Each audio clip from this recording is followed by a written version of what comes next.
नमस्कार दोस्तों, मेरा नाम मनोज कुमार है।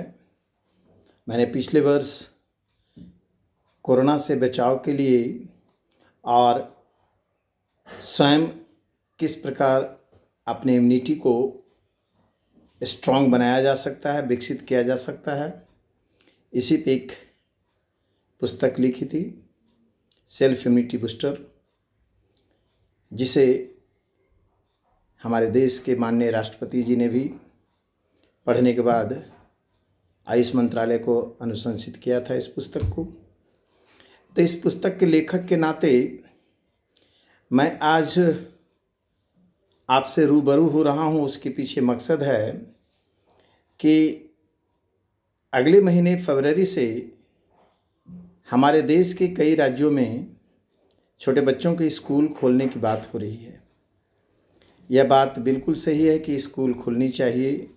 2 साल से अधिक समय होने जा रहा है। बच्चों का मानसिक और बच्चों का शैक्षणिक दोनों दृष्टिकोण से उनके लिए बहुत ही क्षति पहुंची है। लेकिन एक कोरोना वायरस की स्थिति पर नज़र रखने के नाते और एक लेखक के नाते मेरा सुझाव होगा कि इस फरवरी में स्कूल ना खोलकर अगर इसे नए सेशन अप्रैल से खोला जाए तो शायद बहुत अच्छा होगा, क्योंकि अभी आप स्कूल खोल भी लेंगे तो स्कूल में बच्चे अभी क्या जाकर पढ़ेंगे। आपका सेशन एंड हो रहा है फरवरी में। अगर बच्चे स्कूल जाते भी हैं तो मार्च में आप एग्ज़ाम्स लेंगे। तो बच्चे ऑफलाइन पढ़े नहीं हैं, ऑनलाइन में उनकी तैयारी नहीं हुई है, ऑनलाइन बहुत जगह बच्चों को अवेलेबल नहीं हुआ है बहुत चीज़ें। तो इस सेशन के अंतिम महीने में स्कूल खोलने का कोई औचित्य नहीं दिख रहा है। इसलिए अप्रैल से नए सेशन से खोलना उचित होगा। स्कूल हर हाल में खुलनी चाहिए। रहा सवाल वैक्सीनेशन की बात, तो किशोर बच्चों में वैक्सीनेशन अभी सवाल ही नहीं उठता है कि 1 साल के अंदर आप इतनी जल्दीबाजी में छोटे बच्चों के लिए वैक्सीन लाएंगे और उनका वैक्सीनेशन कंप्लीट होगा। छोटे बच्चे मास्क भी नहीं लगा सकते हैं, क्योंकि ज़्यादा देर वो मास्क लगाएंगे तो उनके लंग्स का कैपेसिटी प्रभावित होगा, बच्चे लगा ही नहीं पाएंगे। और जो बच्चे लगा भी रहे हैं तो वो किस तरह से उसका सही ढंग से अनुपालन करेंगे, ये भी चिंता की बात है। तो इन सब बातों को देखते हुए विश्व के परिदृश्य को ध्यान में रख करके अगर ये फैसला लिया जाए तो शायद ये घातक नहीं होगा। अन्यथा जो पिछले साल अफरा तफरी की स्थिति हुई थी हमारे देश में, जब कोरोना ने कहर बरपाया था तो ऑक्सीजन के लिए मारामारी हो रही थी। बच्चे के साथ खुदा न करे ऐसी कोई बात हो, लेकिन अगर थोड़ी सी लापरवाही हुई और ये सिचुएशन अगर हमारे देश में बच्चों के प्रति किसी भी राज्य में कुछ खराब हुआ तो बहुत पैनिक हो जाएगा, जिसे ना तो सरकार संभाल पाएगी ना हमारा समाज। इसीलिए मेरा सुझाव है कि इतना दिन जब हम लोग रुके हैं तो सिर्फ फरवरी और मार्च 2022 के बाद अप्रैल से अगर स्कूल खोला जाए तो अच्छा है। कोरोना की वैश्विक स्थिति की अगर हम बात करें तो इस पिछले जनवरी में मीन्स क्रिसमस के बाद 2 जनवरी से आज हम लोग बात कर रहे हैं 29 जनवरी को, तो करीब 27 दिनों में ही पूरे विश्व में 10 करोड़ लोग संक्रमित हुए हैं। आप अंदाज़ा लगाइए कि हर 3 दिन पे 1 करोड़ की आबादी पूरे विश्व में संक्रमित हो रही है। रहा सवाल मरने वालों की संख्या, आज देश दुनिया में ये कहा जा रहा है कि जिस तेज़ी से कोरोना संक्रमण फैला रहा है उस तेज़ी से हानि नहीं पहुंचा रहा है। तो क्या हम हानि का इंतजार करें? क्या हम तभी खुश होंगे जब 10 करोड़ लोग प्रभावित हो रहे हैं और 1 करोड़ लोग मरेंगे तब हम कहेंगे इतने लोग मर रहे हैं? आप ये देखें कि मरने वालों की पूरी वैश्विक स्थिति क्या है। तो इस एक महीने की अवधि में 10 लाख लोग, ये 10 करोड़ लोग जब संक्रमित हुए हैं तो 3 लाख लोग मौत के शिकार भी हुए हैं। अब आप अंदाज़ा लगाएं कि 10 दिनों में 1 लाख लोग मर रहे हैं। एवरेज प्रतिदिन करीब 10,000 की डेथ हो रही है।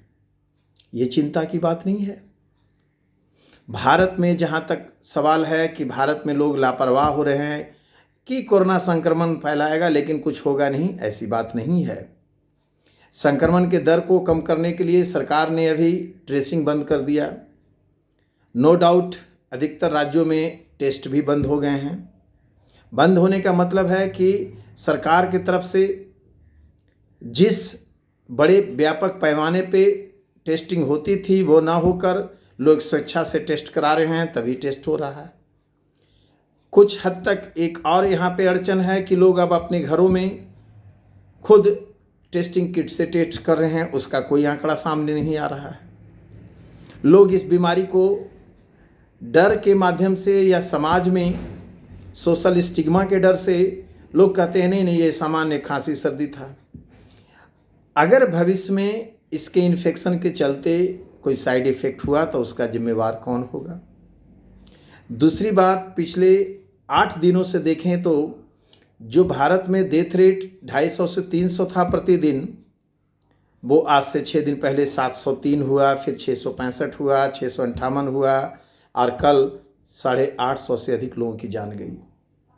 तो ये जो धीरे धीरे डेथ रेट बढ़ रहा है, आपका संक्रमण भले घट रहा हो या नहीं दिखा रहे हो आप संक्रमण, तो क्या हम उस स्थिति का इंतजार कर रहे हैं कि जब डेथ रेट भी संक्रमण के स्पीड से हो? नहीं।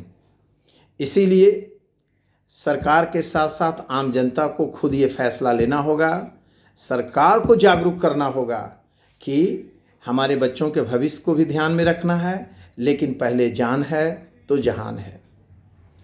अब सवाल उठता ये है कि परसों 27 जनवरी को एक नए वेरिएंट का पता चला है जो काफ़ी खतरनाक है। खतरनाक ही नहीं बल्कि जानलेवा है, जिसे नाम दिया गया है न्यू कोरोना वायरस। ये चमगादड़ में था, साउथ अफ्रीका में इसका इन्फेक्शन देखा गया है। और इसके बारे में सबसे जो खराब और ख़तरनाक बात है वो ये है कि यदि ये वायरस इंसानों में फैलना शुरू कर दिया तो इसका स्प्रेडिंग रेट क्या हो तो मायने नहीं रखता, लेकिन डेथ रेट बहुत ही ज़्यादा है। इसका डेथ रेट 33% के आसपास है। 100 में 33 लोग, 10 में 3 लोग, माने हर 3 में एक व्यक्ति की मृत्यु हो सकती है अगर ये इन्फेक्शन फैल गया तो इन सब परिदृश्य को ध्यान में रखते हुए 2 महीना के बाद ही न्यू सेशन में स्कूल खोलना उचित रहेगा, क्योंकि ये जो नए वायरस के बारे में अभी पता चला है, इस पर रिसर्च WHO ने भी करने की बात कही है। 1 सप्ताह में इसका आंकड़ा सामने आएगा, लेकिन ये किसी व्यक्ति में रिजर्व है, उसके माध्यम से दूसरे में फैलेगा ये तो किसी को नहीं पता है। और इस वायरस में जो नया पता चला है, इसका सबसे खराब बात यह है कि इसमें ज़्यादा म्यूटेशन की आवश्यकता नहीं है। वैज्ञानिकों ने यह पाया है कि 50 और 60 म्यूटेशन नहीं, इसमें सिर्फ 1 म्यूटेशन होगा तो ये घातक हो जाएगा और प्रत्येक 3 में से 1 व्यक्ति की जान जा सकती है। तो इन सब परिदृश्य को ध्यान में रखते हुए हमने ये ध्यान देना है कि आज विश्व में अमेरिका जैसे सबसे मजबूत, हर तरह से रिसोर्सफुल कंट्री में 2,500-3 हज़ार से 3,500 हज़ार लोगों की अब डेथ हो रही है। फ्रांस, इटली, स्पेन, रसिया, इन सब में स्थिति बहुत भयावह हो गई है। तो इसलिए भारत में हम उस स्थिति के आने का इंतज़ार ना करें, बल्कि समझदारी और संयम से काम लें।